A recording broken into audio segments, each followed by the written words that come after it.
Am I overreacting for wanting to quit my job after coworkers said I smell and dress weird?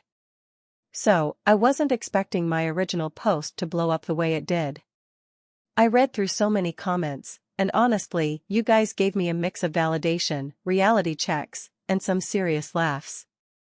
Some people suggested I march into work drenched in the most obnoxious perfume I could find.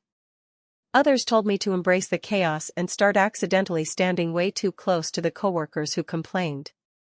But the real question was, what did I actually do? Well, I decided to stay. For one day. Just to test the waters. That morning, I was extra careful. Showered twice, put on fresh clothes, even used a different deodorant, because some of you had me questioning my entire existence. Walked into the office, heart pounding, waiting to see if anyone reacted weirdly. And guess what? Nothing. No one recoiled in horror. No whispered comments. Absolutely nothing.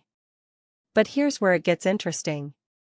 At lunch, I sat alone as usual, until one of my coworkers, one of the nice ones, came over and said, "Hey, I saw your face when those two were talking the other day.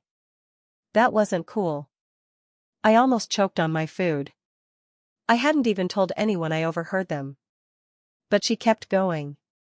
Apparently, those two coworkers? They're known for being judgmental and gossiping about everyone. And get this, one of them had actually been called out before for making rude comments about someone else's body odor. That's when it hit me, this wasn't really about me. They were just the office bullies. And then, plot twist. One of them came to my desk later that day. I braced myself for awkwardness, but she actually looked kind of nervous.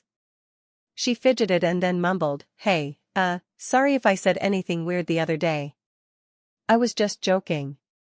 Now, I could have called her out, but honestly, I just wanted to move on. So I shrugged and said, "Cool." And that was it. But here's the best part. I decided not to quit, but I did switch things up.